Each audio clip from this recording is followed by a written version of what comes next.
and hope everyone is doing extremely well during these tough times. Today, I'll take this opportunity to talk to you about how a successful model in the gig economy could look like. What are the most important ingredients of a gig model, and how the shift is happening from the current working model to the new gig model. Let me share some perspectives as we go into that. Today, the total workforce in India is roughly 550 million people. That includes all kinds of resources, whether they are the white collar engineers, doctors, lawyers, and so on. That's roughly 150 million people. Or there are those 400 million people in the blue collar economy, comprising of delivery, security, facility, farmers, and so on and so forth. And today we will focus on the shift that is largely happening on the blue collar workers in principle. If you look at overall, what is the big challenge that the people are facing today? It's a digital and financial inclusion is changing the way people have been looking at things from where it stands today and how it could be tomorrow, right? If you look at some of the important aspects, what's happening today, most of the people, unfortunately, in a blue-collar segment are treated as a warm body. It's a kind of commodity, right? People are coming and they are going. Nobody's really caring about their growth and career and so on and so forth, which is very prevalent in a white-collar economy. And this is changing perhaps from a commodity to a people-focused opportunity. The other thing that we see is that people do not have really an opportunity to come forward and say, I want XYZ things, right?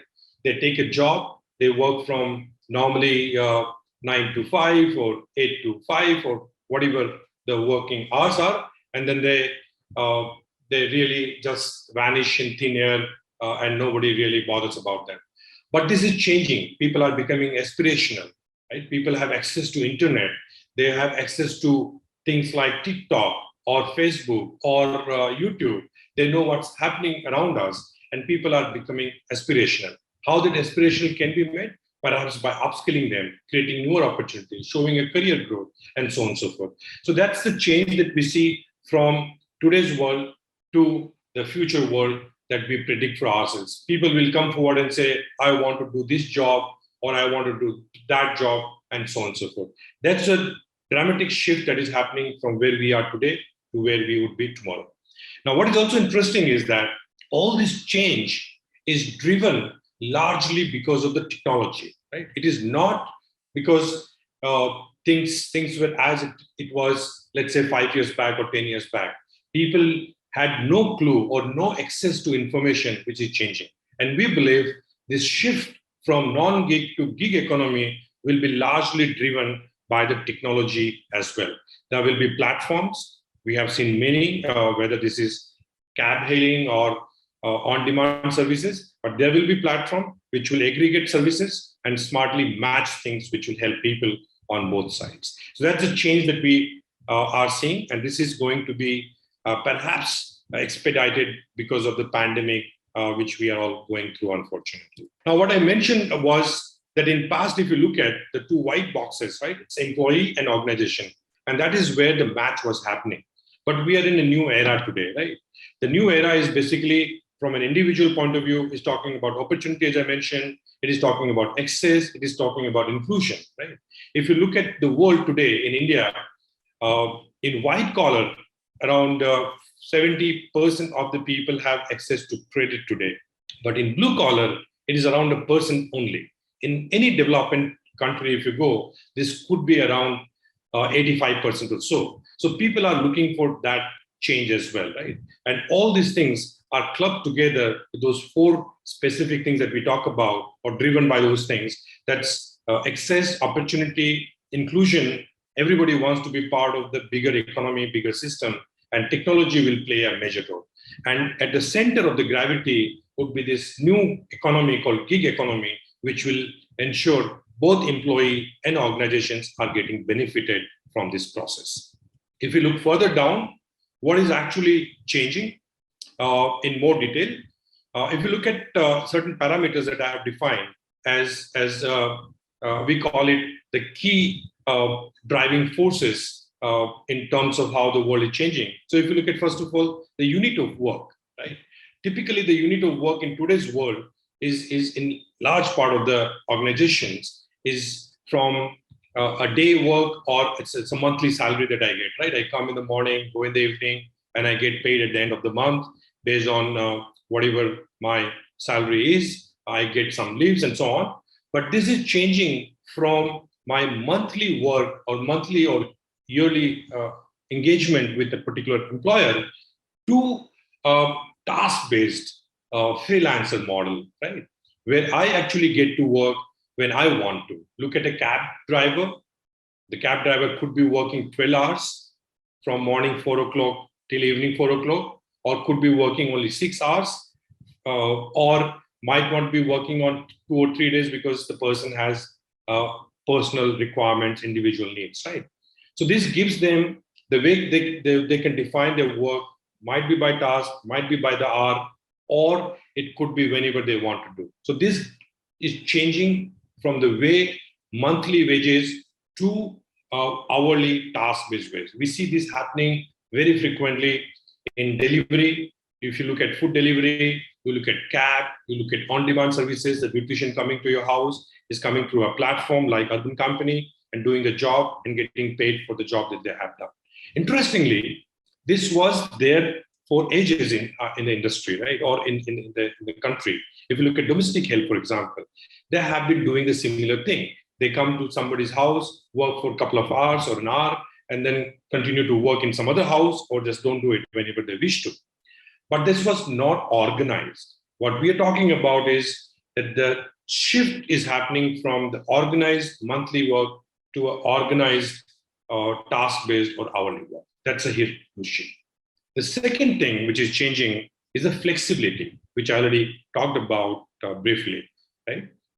Now, this is very, very important. People are looking at opportunities as and when they want to do it, as and when, for example, for a month, I want to be a delivery boy. Next month, I want to be a driver. For a month, I want to be a plumber. Next month, I want to do something else. Or it could apply to, I want to do 4 hours of delivery job and 4 hours of driver job, or so on and so forth. There is a huge flexibility in terms of what I want to do and when I want to do.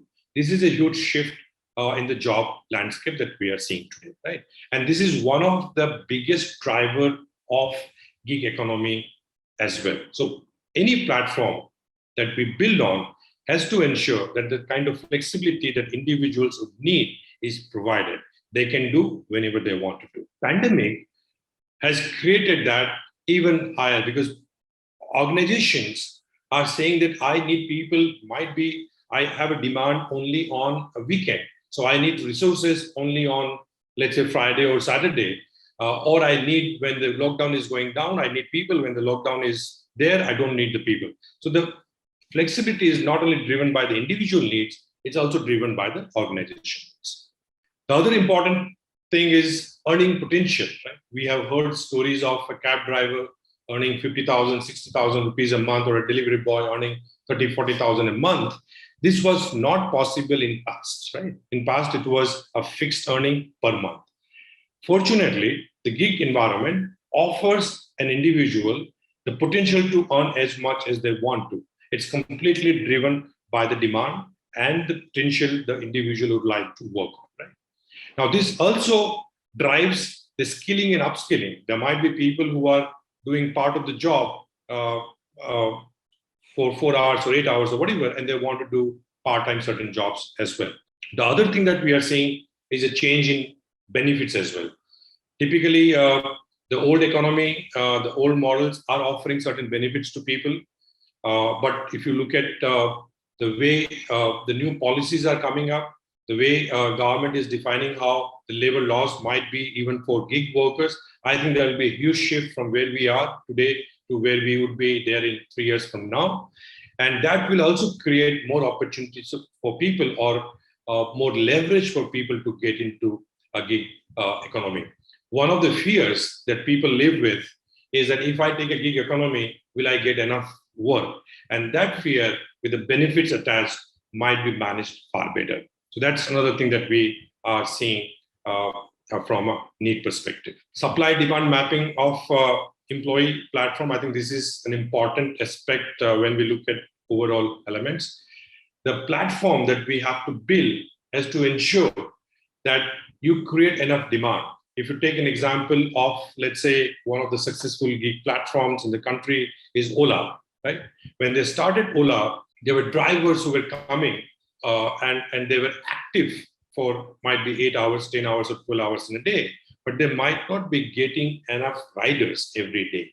So Ola had to first ensure that the drivers are created and then ensure that demand is also created. So every driver has enough rides per day. In the beginning, to build it, you have to, of course, shell out more money in the whole process. So there is a burn that happens, unfortunately. But then over a period of time, when both the things starts mapping or matching, the business starts taking shape. And this is an important element of a successful platform from a gig economy. Few things that I would like to mention on how the shift is happening and where is the shift happening, and then what are the key elements that we have to look into. Right now, gig economy would be roughly in an organized sector, 35 lakh people, which is 3.5 million people. And if you look at unorganized, it could be around 12 odd million people, right?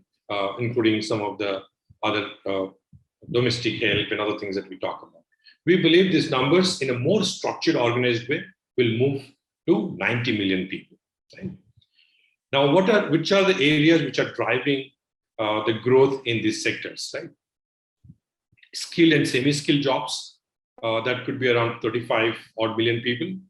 When we say skilled, semi-skilled, these are basically jobs where you need some skills, but not really very high skills to perform the job. Right? Could be in manufacturing, could be in retail, could be in field sales. For example, a banking company has one of the largest bank in India. They have 20,000 field force to sell their insurance and banking products. Right? So those are the people who will move from full-time job into largely skilled in a gig economy. The second part is the shared services, right?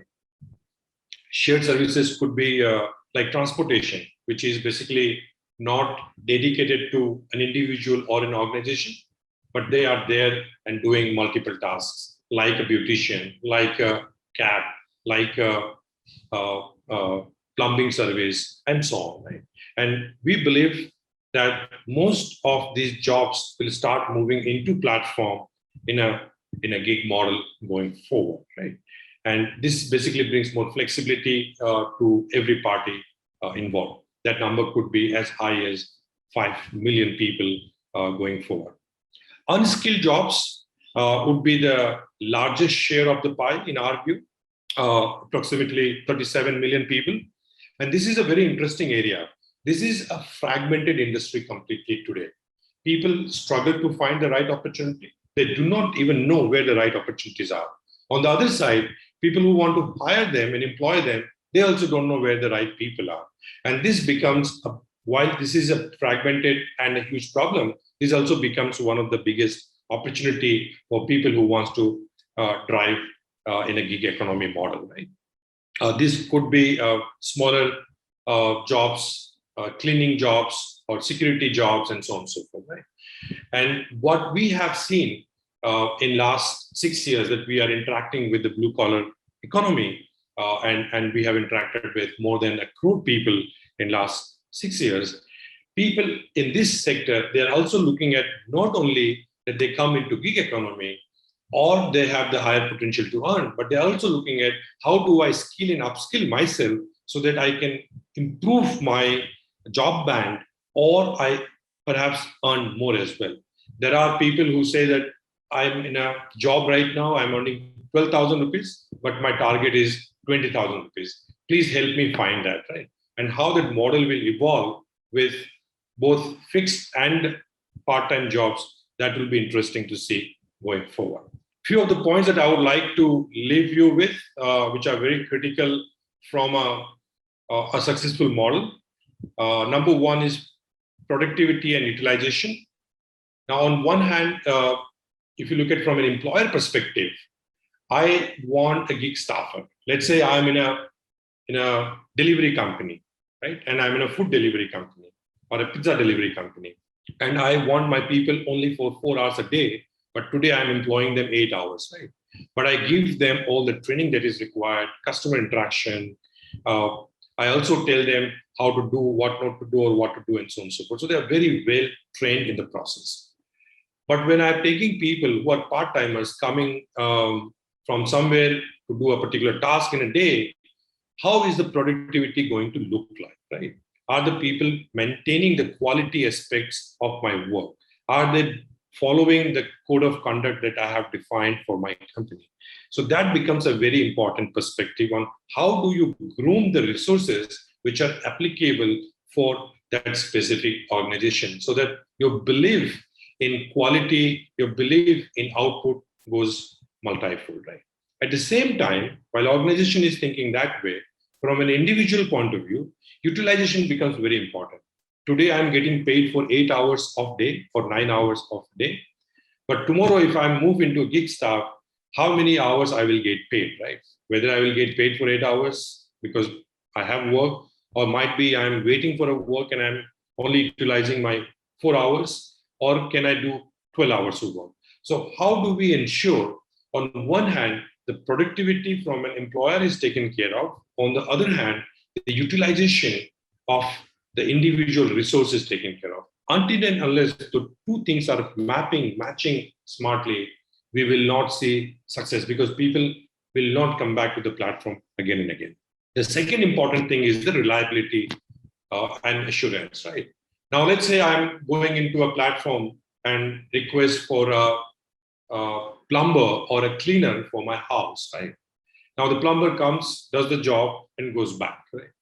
If the work is not done in the right quality, and tomorrow I have a problem, I'm not able to reach out to the same plumber because the person came for the hourly task and left.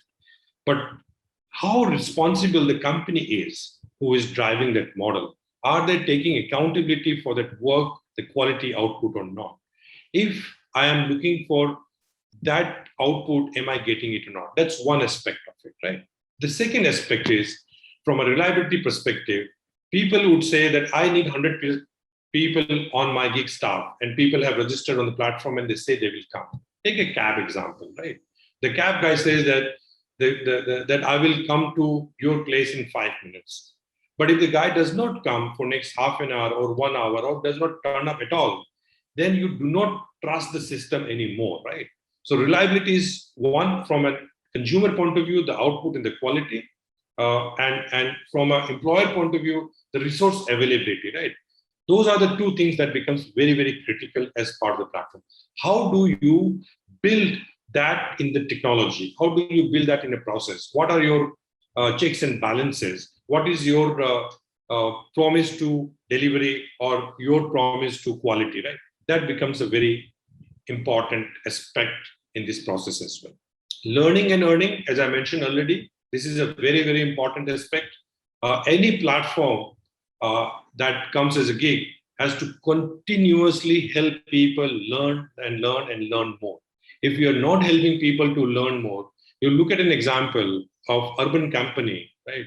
They invest heavy effort, lot of amount, time, and everything to ensure that everyone who is coming through urban company is well trained, well groomed, and equipped with all the knowledge. And they continuously do that. And that is why they are growing rapidly and so fast, right? It is very important that a huge focus is done not only on bringing people to the platform, but also ensuring that they are learning and growing. They're earning more and more as they stay in the platform. Now, what also becomes important is that how do you ensure that people who have you brought them into the system, let's say you have a platform, you create jobs for them, they come into the system, and you have 100 people. But if the 100 people are tried, they leave you, and you have to bring another 100 people every time, right? Your challenge would be attrition and managing the people and training them and skilling them and so on and so forth. So you might end up starting from zero many times, right? How do you ensure that the engagement is becoming stronger as we go along in the process? How do you ensure that the people feel comfortable coming back to the system? Uber and Ola crack that really well, while there is still churn of the driver that happens. But this becomes a very important thing. I have seen the churn happening in the industry, in the blue collar economy. It could go up from 100% to 300%. But if that is the case, the CAC that you have to manage to acquire one user of the platform becomes very expensive.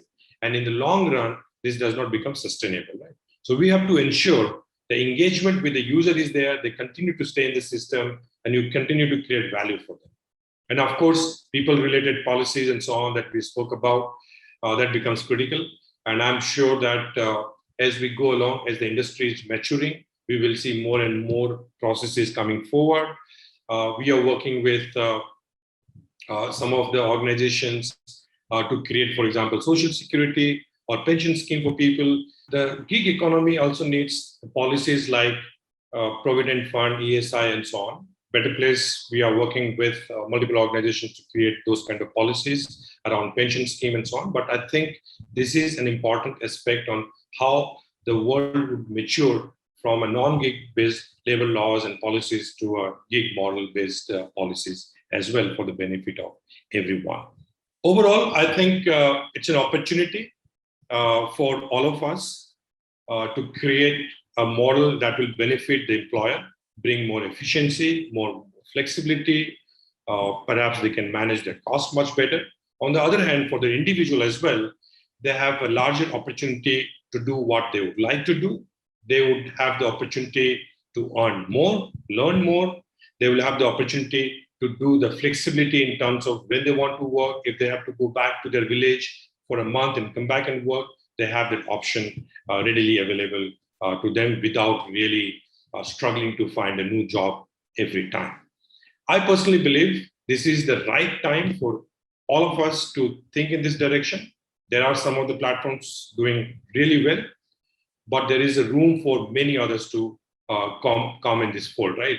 Construction, manufacturing, security, facility, retail, all these areas are still not served to the potential it can be. Large part of the focus has been into B2C, where there is still a lot of opportunity to grow, but in B2B as well.